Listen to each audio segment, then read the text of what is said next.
días. Hoy tenemos el placer de poder entrevistar a un obispo, pero que además es amigo, que además hemos sido compañeros en el seminario de Orense, y que ahora es un javeriano que lleva ya muchos años en Brasil, 24 años. Don Adolfo Zon, obispo de Alto Solimões.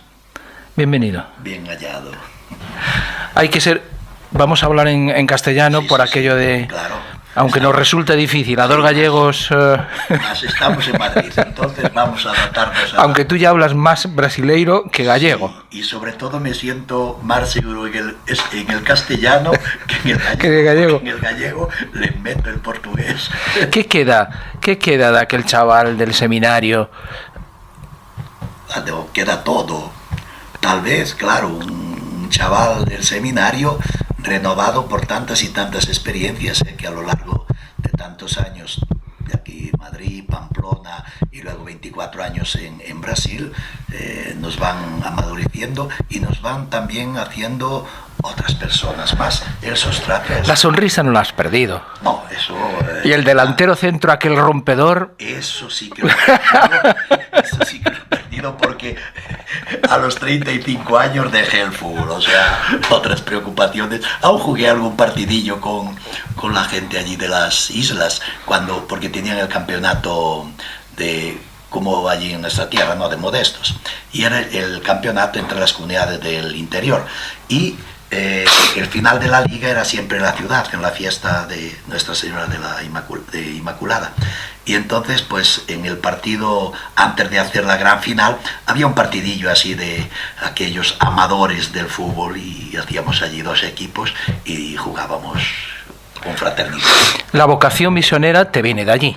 Claro, tú eres consciente de que en nuestro seminario, tanto en el menor como en el mayor, allí en Orense, siempre han pasado muchos innúmeros misioneros de la propia diócesis. También aquellos que venían para hacer la animación misionera durante el mes misionario, ¿no?, misionero, en el domo, más nuestra diócesis rica también en misioneros. Cada vez que pasaban las vacaciones, siempre alguno se perdía por el seminario y nos pinchaba para decir, mira que la misión es urgente.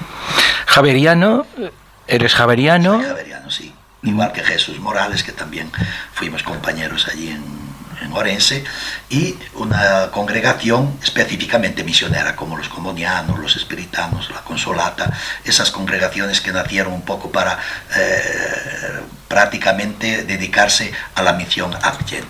¿Te mandaron a Brasil muy joven? No, yo escogí, o sea, después que entre los javerianos me ordené sacerdote, y ahí sí que la primera destinación me pidieron aquí en España, o sea, fui para Pamplona, que de hecho fue así una destinación que no me sentó muy bien, porque tú fíjate, dejar el seminario y después quedarme en España, tú fíjate que más ahora que veo las cosas con espacio de tiempo, creo que fue una gracia de Dios haberme quedado en España, porque cogí más madurez y sobre todo experiencia también, porque tuve la oportunidad en Pamplona de los 4 últimos años trabajar.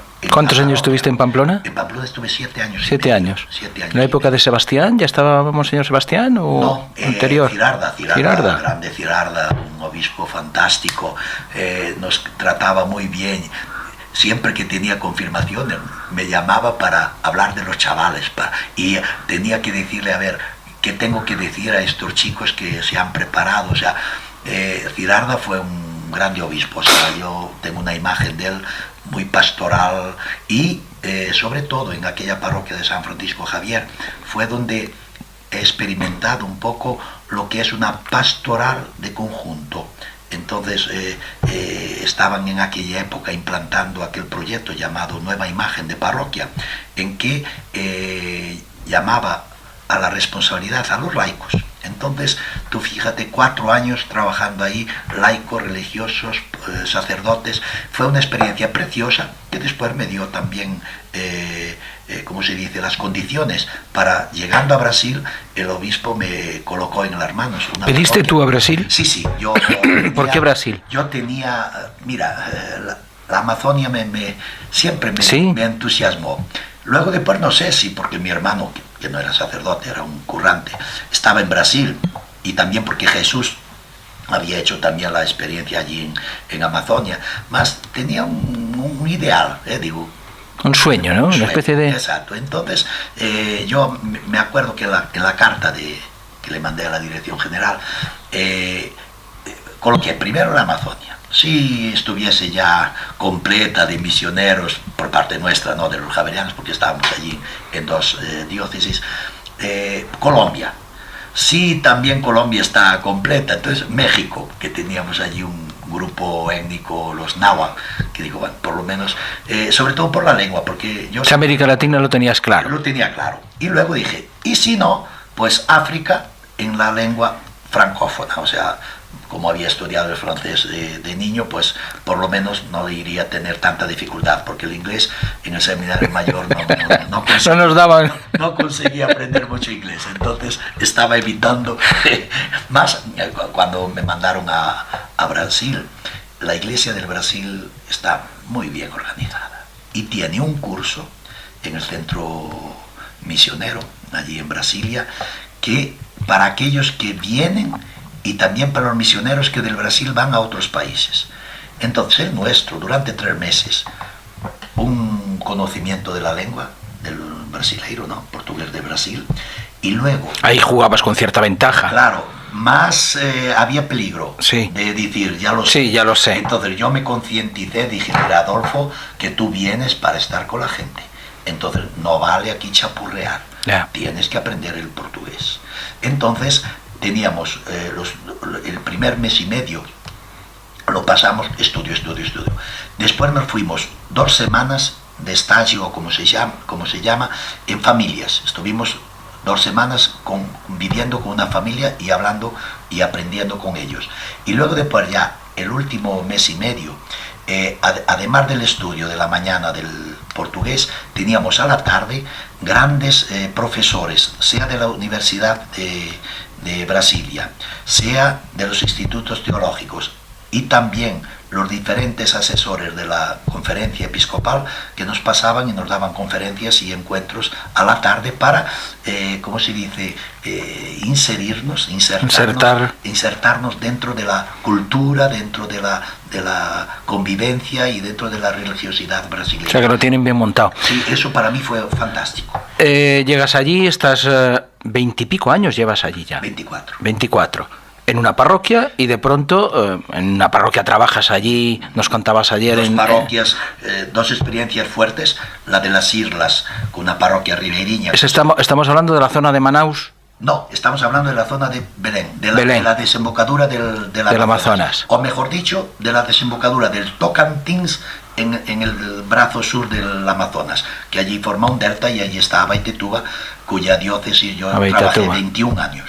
En la diócesis de Abaetetuba. Y de pronto tú no esperarías la mitra, ni la buscabas, me imagino. Trabajé en Abaetetuba, en el 14 me mandaron para Belén, porque habíamos tenido capítulo, escogimos de párroco, de superior al párroco de San Francisco Javier, una parroquia que tenemos en Belén, la capital del Pará, y luego, ¿quién va a sustituir a este compañero? Entonces yo llevaba ya 9 años en la parroquia allí en Abaetetuba, que era la otra parroquia que yo había trabajado, y estaba comenzando en Belén. Me emposaron, me dieron la pose en la parroquia de párroco el día 25 de marzo.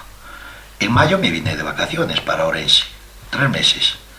En agosto yo me volví día 8. El día 13 me llama el nuncio de que el Papa me había nombrado obispo coadjutor del Alto Solimões. Y yo allí quedé un poco seco, porque digo, un español, un párroco así, simples, obispo, digo yo, y voy a dar cuenta del recado, como se dice allí. Entonces le pedí un tiempo para rezar y pensar, y Al final... ¿Lo hablaste con tu comunidad, con tu gente, me imagino? No, hablé solo con mi superior claro, que local, es secreto. No sabía ni qué decirme.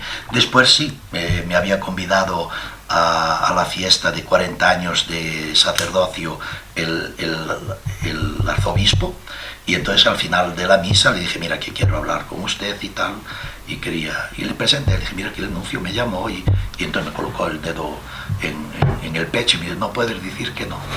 Tu proceso fue rápido y sin ninguna laguna, no sé qué y tal. Entonces aquellas palabras a mí me pusieron mucho más nervioso, porque mi tendencia era decir que no, porque la distancia, 3.000 kilómetros, digo, ¿qué me voy a encontrar allí? No conozco aquella iglesia entre lo desconocido, tú sabes que un poco da miedo, ¿no? Hasta que después, como Pablo, fui a apelar a Roma, entonces llamé a mi superior general, y él también me dice, mira, que yo también tengo que obedecer al Papa.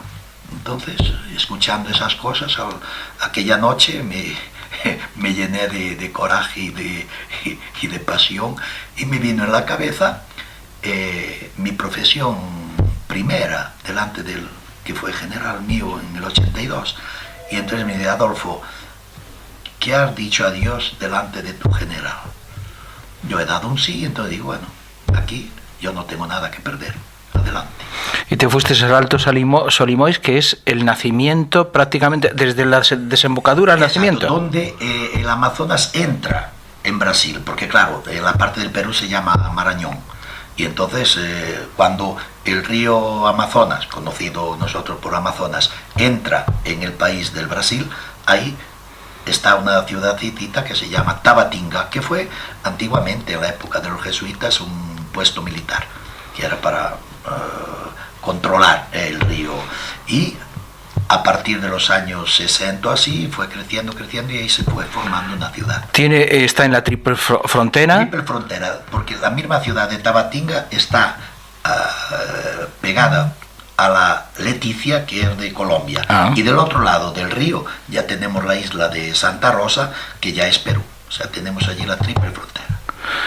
Hay que ser muy valiente para ser obispo, me imagino, de una diócesis así, porque tiene que ser muy complicado. Ayer hablabas de tráfico de personas, de tráfico, de todos los tráficos que se puede imaginar uno. La valentía creo que hace falta para todo en la vida. Tú también, como periodista, tienes que ser valiente y enfrentar tantas y tantas situaciones. Y tú sabes que cuando estamos motivados por algo que vale la pena, uno enfrenta lo que sea. Y yo por eso que en mi respuesta a la llamada que el Papa me ha dicho, digo, bueno, yo no tengo nada que perder. Entonces, si tengo que estar en un lugar para servir a los otros, ahí estoy. Entonces, enfrentando también claro que muchas veces tú no tienes ni fuerzas ni medios para enfrentar tantos y tantos desafíos. Más, si con tu presencia vas tentando, ir respondiendo, dando algún paso en esos desafíos, yo creo que estamos haciendo lo que debemos hacer. ¿Qué superficie tiene tu diócesis? La diócesis, que está compuesta por siete municipios, la superficie es de 131.000 kilómetros cuadrados, 4 Galicias y media. 4 Galicias y media. Ahora, solo Atalaya del Norte son 76.000 kilómetros cuadrados, mayor que el estado de Sierra Leona. Madre mía. Que gente no mucha. 216.000 habitantes, de los cuales 33% son indígenas. Nosotros tenemos allí 11 pueblos indígenas. El pueblo ticuna en nuestra diócesis, porque después tiene ticunas también en los otros lados de la frontera. Solo en nuestra diócesis son 46.000 ticunas, los cuales tenemos la parroquia de Belén dos Solimões, que es una aldea un poquillo mayor, dedicada a San Francisco de Asís. Es una parroquia toda ella ticuna, o sea, indígena. La pastoral con los indígenas está funcionando, viene funcionando desde antes. Es una zona capuchina, ¿no? Sí, es una zona capuchina, y los capuchinos con los ticunas han trabajado bastante bien. Ya desde los años 35, 40 hubo un capuchino que comenzó a elaborar una gramática de la lengua. ¿Cómo se llama el capuchino ese? ¿Es el mismo del de Perú, de la zona de Perú, o no? No, Hay un vasco en la zona de Perú Capuchino es otro. italiano, y después otro, Fray Arsenio, en los años 70, mejoró aún esa gramática, que es un poco lo que nosotros estamos usando para aprender un poquito la lengua. Y entonces ahí con los ticuna hubo también una organización social con ellos. Por ejemplo, ellos tienen la asociación de mujeres, tienen la asociación, por ejemplo, de profesores para la unificación un poquillo de la lengua. O sea, se trabajó también con ellos el registro de las tierras, o sea, la documentación de las tierras para estar ellos en las propias tierras. Entonces, en ese sentido, hubo un trabajo con los del Yavarí. El Yavarí es un río. Es un río, es otro río, que es el río que hace la frontera con Perú. Toda la frontera con Perú y Brasil es el río Yavarí. Y ahí es donde tenemos 6 etnias y con las cuales aún no estamos trabajando lo que deberíamos hacer. Porque tenemos 4 misioneras del CIMI, que es el Consejo Indigenista Misionario, 4 misioneras laicas, que se dedican sobre todo más a acompañarles en el área de derechos humanos. Y entonces derechos humanos, la defensa de las tierras, también a la lucha por políticas públicas que vengan a favorecer a estos pueblos. Entonces, en ese campo ya hay unos años de trabajo, más como iglesia queremos hacernos más presentes en medio de ellos, y de hecho tuvimos un encuentro promovido por la REPAM en Tabatinga con los indios de las 3 fronteras.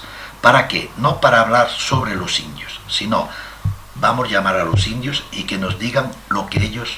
Escucharlos. Escucharlos. Y yo me puse muy contento porque he escuchado de ellos que quieren la presencia de la Iglesia Católica. O sea, que son receptivos a la fe, sí, a lo que significa la religión. Sobre todo por el estilo que la Iglesia Católica manifiesta.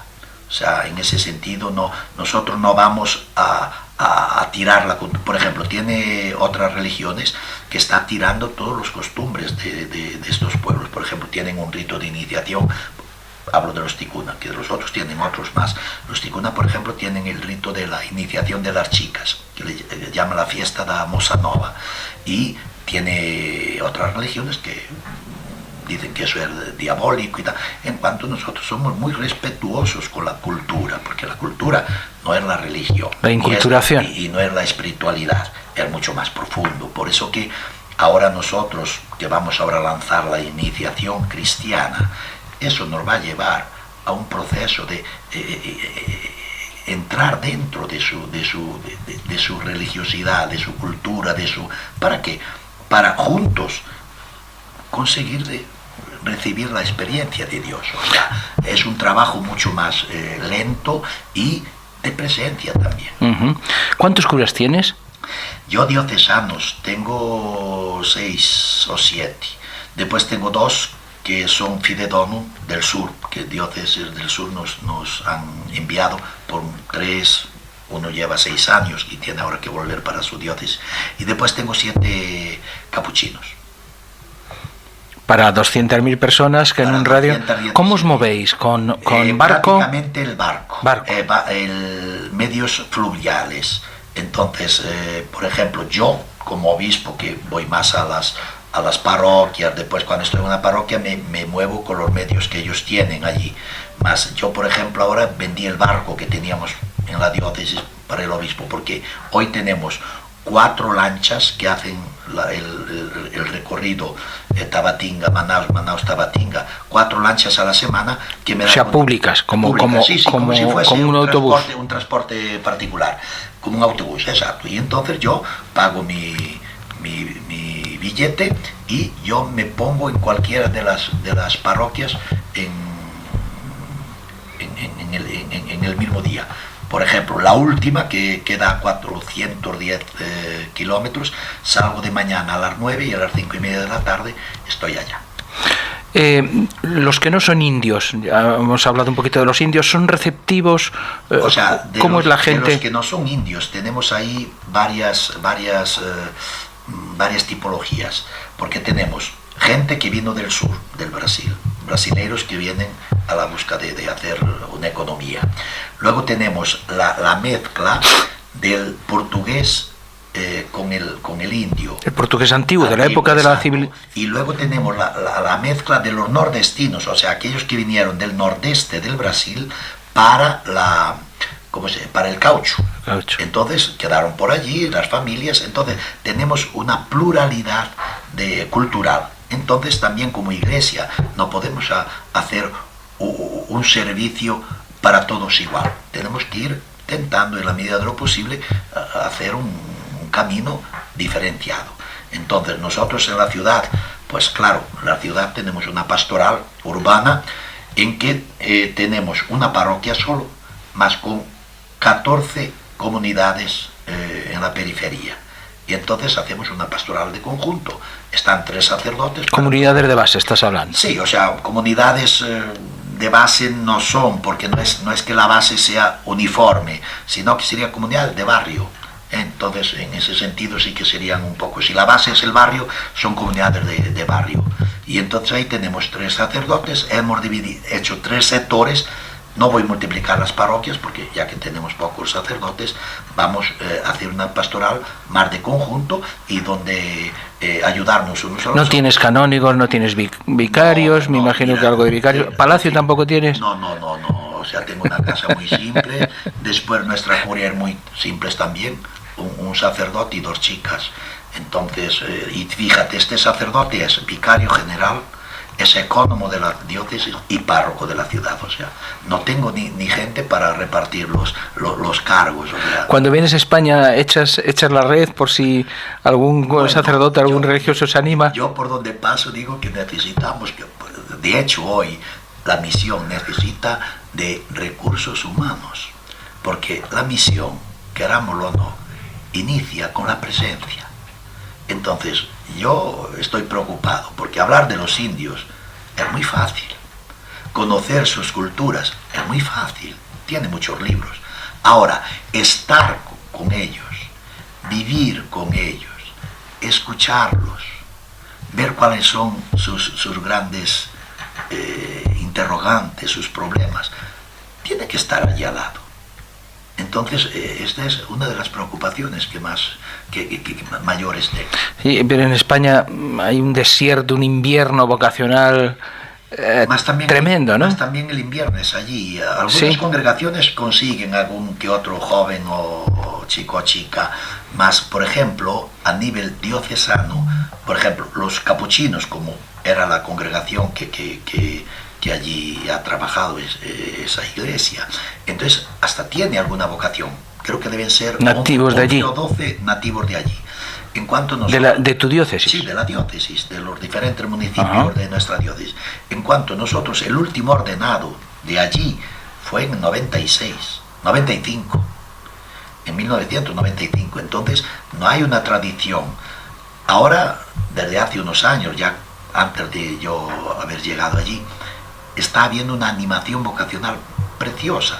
Ahora, tiene gente que prueba, más después se echa atrás. Entonces, el desierto es el general. Ahora, yo ya digo, tenemos que estar presentes porque yo creo que los jóvenes, viéndonos actuar, también se van a encantar por este tipo de presencia y de servicio. ¿Qué te ha suscitado la convocatoria del sínodo? Las primeras impresiones ante... Pues mira, primero me lo estaba esperando porque ya don Claudio nos había anunciado que el Papa estaba muy Don Claudio es el cardenal Humes, aquel que, si te das cuenta, cuando Francisco salió al balcón, un cardenal alto al lado de él, pues es y el que le dijo en el cónclave: no te olvides de los pobres. No te olvides de los pobres. Y aún más, creo que están hilo directo uno con el otro, porque el Papa nos está manifestando mucho cariño, mucha cercanía a la Iglesia de la Amazonia. O sea, yo me acuerdo que en 2015 que fuimos para el curso de los obispos allí en Roma y después nos dio una audiencia y pudimos saludarlo personalmente, ¿no? Y el pectoral, me imagino que es de aquella... Este es el pectoral que también Francisco... Y él nos decía, fuerza y adelante. O sea, y después por don Claudio nos transmite continuamente esa preocupación de Francisco el Papa Francisco por la Amazonia.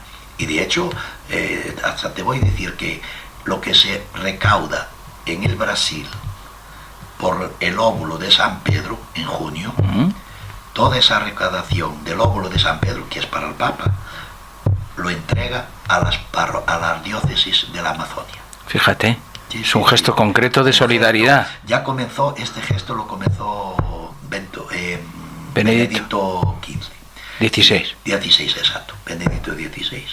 Y él lo conserva. Sí, lo conserva. La Laudato Si también refleja vuestra problemática. Nuestra problemática, y tanto que refleja que la Red PAN, que se creó en 2015, que es la red eclesial pan-amazónica, o sea, que coge la Amazonia de todos los países. Y, por ejemplo, ¿La sede la tiene en Ecuador? La ¿O no? sede La sede central. Sí, en Ecuador. Y ¿cómo se diría? La Comisión brasileira hizo una serie de 12, 14 seminarios sobre la Laudato Si en los diferentes áreas de la área amazónica brasileira. Y ahora también está la misma REPAN está elaborando cada uno de los 7 ejes en los que está dividida la red. ¿Puede haber un planteamiento de futuro de cara a los sacerdotes que no tenéis y que las comunidades viven sin Eucaristía por la falta de sacerdotes? Yo creo que ese tema va a salir, o sea, va a ser uno de los temas a ser estudiados, porque, por ejemplo, yo creo que este sínodo tendría que ir un poco en la línea ya también de lo que fue allí para Amazonia, que está ya un poco olvidado, más Santarém 72, que Santarém 72 fue para la Amazonia, lo que Medellín fue para Latinoamérica y lo que el Vaticano II fue para toda la Iglesia Universal.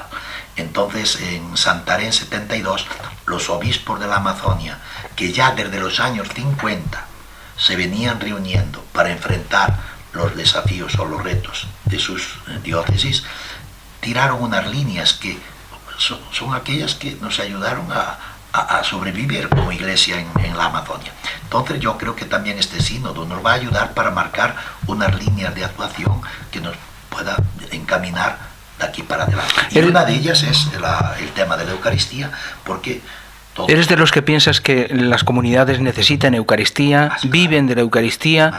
Atienda un momento, si estamos continuamente diciendo que la Eucaristía es el origen, el centro y el culmen de la vida cristiana, y después le negamos la Eucaristía a nuestro pueblo, es una contradicción. Tenemos que encontrar la solución para que la Eucaristía esté más presente en las comunidades. Claro que en aquellas comunidades que están más cerca de las metrópolis y tal, ya con los ministros de la Eucaristía, las celebraciones de la palabra, con la Eucaristía, que sí, ahí más tienes muchas comunidades que no llegas a ellas. Entonces, ¿hay comunidades que no tienen Eucaristía durante todo un año, por ejemplo? Sí, porque algunas la tienen 1 o 2 veces al año. Por ejemplo, te voy a decir, claro, no aquí ahora de mi diócesis, que la situación es peor, mas la primera parroquia que yo tuve, con 62 comunidades, donde yo era el párroco, yo al año solo me era posible 3 veces en cada comunidad hacer la Eucaristía. Y no dejaba de estar recorriendo las comunidades. ¿Qué salida prevés? ¿Diáconos casados, diáconos permanentes, viri probati? Tiene varias, todas esas que tú dices. Ahora, una de las cosas que algunas diócesis estamos haciendo, estamos ahora apostando un poco primero en los diáconos permanentes. Entonces estamos ahí trabajando lo del diaconado permanente, porque creo que puede ser... Diáconos permanentes casados. Casados, sí. Yo, por ejemplo, ahora, cuando llegue a Brasil, yo ya al día siguiente, yo llego el viernes a mediodía, y el sábado de mañana ya estoy saliendo para San Pablo de Olivenza, que están allí los aspirantes a diáconos permanentes, y voy a tener la tarde del lunes y la mañana del domingo una presentación de la doctrina social de la Iglesia. Ya estuvieron ahora toda la semana con una laica sobre también presentando la doctrina social de la Iglesia. Yo ahora voy a trabajar otros aspectos de la doctrina social en un día y medio prácticamente. Entonces nosotros estamos apostando son 11 que están camino para ser ordenados. En la preparación están 16, más los otros 5 ya dijeron que no iban, más que le interesaba la formación. Y estamos intentando hacer esa posibilidad para ver si de ahí se pueden dar otros pasos más adelante. Iglesia en salida, no os queda otra, ¿no? Que ser una iglesia en salida. Una iglesia... O eres una iglesia en salida o si no te desapareces. Y yo creo que es una de las cosas que estamos también intentando hacer esa llamada a todo bautizado. O sea, yo llevo 8 años trabajando eso, porque fue Aparecida que nos empujó a la misión permanente. Después encuentras dificultades a la hora de hacerlo realidad. ¿Cómo hacerlo realidad? ¿Con qué gente? Más cuando tú no dejas de pensar y hacer experiencias, al final encuentras concreciones. Por ejemplo, si todo bautizado tomase conciencia de que es un misionero, por ejemplo, tú a través del medio vas a hacer la misión. Te voy ahora a colocar un ejemplo muy concreto que fue el primero que me dio así la luz para continuar la reflexión. Tenía en la parroquia, en aquella última que trabajé en Abaetetuba, unos 12, 13, 14 ministras de la Eucaristía. ¿Y qué hacían estas ministras? No era solo repartir la comunión en la iglesia, sino que ellas me atendían todos los enfermos. Ellas llevaban a los enfermos la comunión todas las semanas. Mas también se preocupaban de cuando se moría una persona, organizar la oración y también el acompañamiento de la familia durante toda una semana. Yo cogí ese personal y dije, mirad, vosotros estáis trabajando con una situación culmen, como llaman los psicólogos, límite y favorable a la experiencia religiosa, a la experiencia de Dios. Aprovechar ese momento, no para hacer proselitismo, sino a partir de ahí gestionándonos para encontrar ese Dios que ya está ahí esperándonos. Él siempre está donde estuvo y donde estará siempre, que es, como decía nuestro profesor Martín Velasco, en el centro de la realidad y en el corazón, en lo más profundo del ser humano. Sí, señor. Entonces, el desarrollo del sínodo es imprevisible, todavía no tenéis materiales. Ahora solo tenemos... No sabéis si va a ser en Brasil, si va a ser en Roma. Creo que va a ser en Roma. En Roma. Ahora, no sabemos ni quién va a participar, ni cómo va a ser, cuál es el orden del día. Los obispos tendréis que participar todos, claro. No sé si todos o una representación, porque somos varios países. O sea, solo en Brasil los obispos de las diócesis que pertenecen a la Amazonia somos 56. 56. Estamos hablando de magnitudes impresionantes que desde aquí se hacen incomprensibles. Nuestra región episcopal, o sea, sería la conferencia regional. Somos 9. Más los eméritos, que son 3, entonces somos 12 obispos. ¿La figura del Papa os ayuda en la evangelización de este Papa, de Francisco, con sus gestos, con su... ¿Llega? ¿Eso está llegando a...? Está llegando y el pueblo se está dando... Porque lo encuentran muy cercano, O sea, Francisco, no podemos olvidar que es argentino, entonces lleva el talante latinoamericano, entonces ese talante de estar cerca de las personas, ese ser un pastor que se preocupa de los problemas más profundos de la gente, entonces eso es muy latinoamericano. ¿La jerarquía allí les sigue quizás más que en Europa? Bueno, la conferencia episcopal sigue totalmente, porque te voy a decir, las directrices de la Iglesia, que las aprobamos cada 4 años, las últimas eran a partir de Aparecida, fue la que nos vino orientando. A partir de la Evangelii Gaudium, entonces ya se colocó la Evangelii Gaudium como orientadora. Entonces, ahora, por ejemplo, los diferentes documentos que ahora él nos ha dado, como la Amoris Laetitia, la Iglesia del Brasil ha hecho un documento o un vademecum o un subsidio para cómo hacer una recepción mucho más concreta de esa exhortación apostólica. ¿Seguís teniendo obispos profetas de la talla de Casaldáliga, de los Sars, de los Scheider, del Cámara? Yo creo que tiene, y la misma conferencia episcopal últimamente está haciendo o estamos haciendo los pronunciamientos que debemos realizar. Tal vez a lo mejor en el pasado parecía más profética, más hoy por hoy creo que se está rescatando ese profetismo, y que tiene obispos proféticos. Sí. Yo mismo admiro también el secretario actual y el mismo presidente. Cuando tiene ¿El presidente quién es? ¿Rocha? No. Sí, el Rocha, que es el de Brasilia, el cardenal que el Papa escogió últimamente, el de Brasilia. Más el secretario, don Leonardo, también, cuando tiene que hacer un pronunciamiento, lo hace. Secretario, que es el que estuvo en Sao Félix de Araguaya, claro. Que sustituyó a Casaldali. A Casaldali, es verdad. ¿Alguna preguntita un poco más comprometida? ¿Te duele lo de Cataluña? Mira, estoy un poco fuera de juego, ¿no? Ahora, veo que hay mucha emotividad o no sé qué en estas cosas, y yo creo que debería trabajarse mucho más que con el corazón, con la cabeza también. O sea, decía Max Weber que la política se hace con la cabeza y no con otras partes del cuerpo.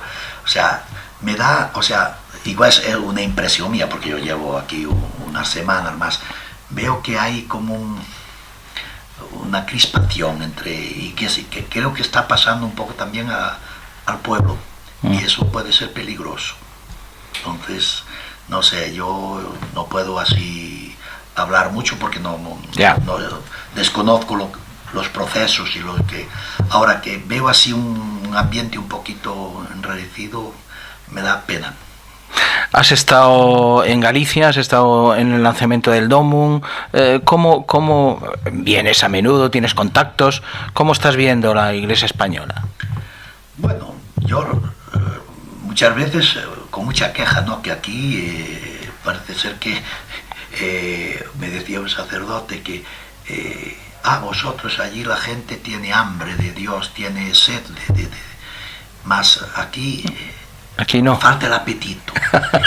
Ahora, yo le respondo y digo, bueno, más tú sabes que una madre, cuando el niño o la niña no tiene apetito, se le da una vitamina, se le da. Entonces yo creo que tenemos que tener más esperanza y arriesgar un poquito más. O sea, no desanimar.